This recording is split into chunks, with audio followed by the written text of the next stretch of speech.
y el día 0, bueno, se va a hacer la infusión de una megadosis de CD34 depletadas de CD3 y de CD19. Esta infusión de megadosis permite atravesar esa barrera de histocompatibilidad que les comentaba y hay baja incidencia de H y de falla de injerto. Y bueno, la megadosis a la que me refiero, la dosis ideal de CD34 es de 10×10 a la 6 y la depleción de CD3 que quede de 5×10 a la 5. Y bueno, les voy a mostrar a continuación, por cuestiones de tiempo en forma muy breve, algunos reportes de la literatura y también de lo que se está haciendo en el Instituto Nacional de Pediatría.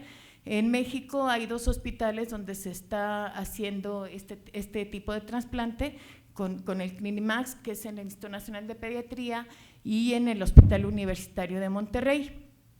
Aquí vemos que, bueno, la comparación cuando se hace un trasplante de donador relacionado, que la sobrevida es del 75%, a diferencia cuando se hace sangre de cordón y haploidéntico, donde es del 44%.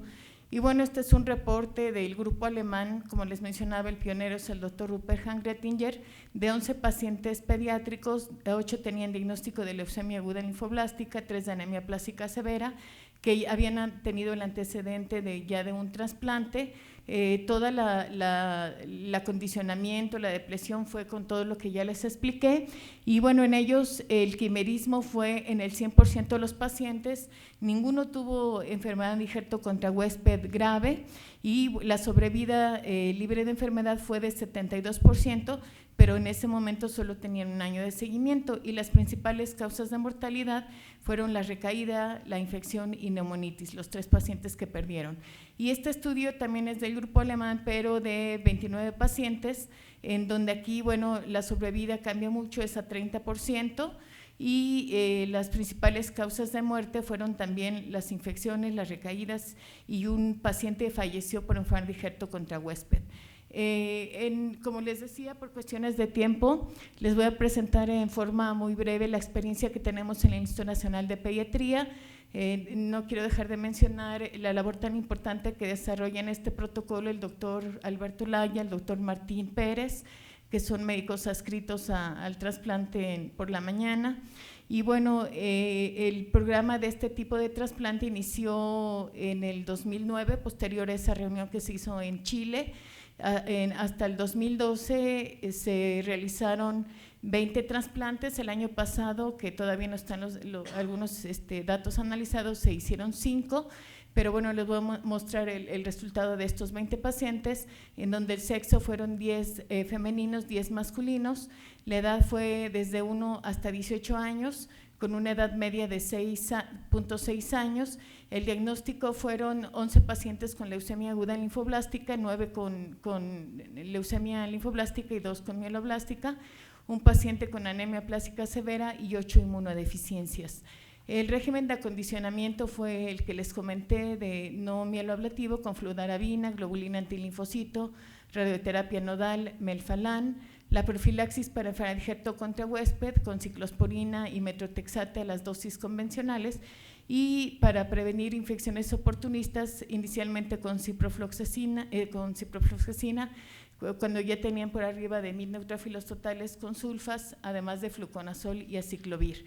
La movilización fue también con el esquema que había comentado, con factor estimulador de colonias cada 24 horas, o los primeros 3 días y el cuarto y quinto día, 2 dosis a 10 miligramos por kilodosis o 20 miligramos kilodía, y posteriormente se obtuvo la cosecha por una máquina de Kobe. De los 20 pacientes, 17 el donador fue materno. La cantidad de CD34 que administramos fue desde 2 hasta 32 por 10 a la 6, si ustedes se dan cuenta, 32 es una megadosis, y la dosis media de CD34 fue de 10.9 por 10 a la 6. La de CD3 está un poco alta, la media fue de 14.2 por 10 a la 5, y la de CD19 muy adecuada, de 3.4 por 10 a la 5. Sin embargo, no hubo una diferencia estadísticamente significativa en los que se había aplicado una mayor o menor dosis de 10 por 10 a la 5. Y en cuanto a la supervivencia global de todos, fue del 70% a 40 meses. De los 20 pacientes, 11 injertaron, sin embargo, 3 tuvieron una recaída. Y de los 9 pacientes que no injertaron, 3 fallecieron. Entonces tenemos una sobrevida libre de enfermedad del 40%. La sobrevida global es del 70% y la sobrevida libre de enfermedad es del 40%. En cuanto a la sobrevida global en relación al diagnóstico, si se dan cuenta ustedes, fue allí para las leucemias del 70% y para las inmunodeficiencias del 50%. Sin embargo, la sobrevida libre de enfermedad para las leucemias fue del 40% y para las inmunodeficiencias del 15%. En cuanto a la sobrevida global en relación a si se tenía el antecedente o no de un trasplante de cordón, que fue el motivo por el que se trasplantó, se realizó un haploidéntico. En los pacientes que tenían el antecedente, se realizaron 8 pacientes tenían este antecedente de trasplante de cordón que no había injertado, y los 8 pacientes viven. Sin embargo, solo injertaron 4. Entonces aquí vemos cómo la sobrevida global es de los que tenían el antecedente del 80%, del 100%, perdón, y 40% de los que no tenían el antecedente de un trasplante previo. Y fue en el único dato donde sí hubo una diferencia estadísticamente significativa. Y en relación a la sobrevida global, en base a si se hizo selección de CD34 y además depresión de CD3 y de CD19, fue lo siguiente: en 3 pacientes solo se hizo selección positiva y en 17 pacientes se hizo selección positiva y además la selección negativa de CD3 y de CD19, y vemos cómo la sobrevida fue mucho mejor en los pacientes, fue del 70% en los pacientes que se hizo tanto depresión como de CD3 y de CD19 y además el enriquecimiento de CD34, a diferencia del que solo se hizo enriquecimiento de CD34, que fue del 30%. Y bueno, el doctor Rupert Hangrettinger propone que hay que hacer ciertas intervenciones para mejorar los resultados del trasplante.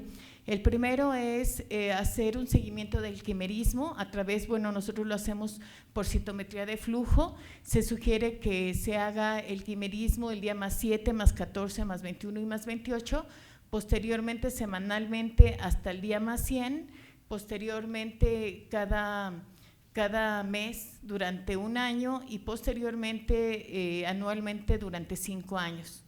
Aquí vemos unas gráficas donde se hace el análisis de los linfocitos B, T y las células NK en estos pacientes.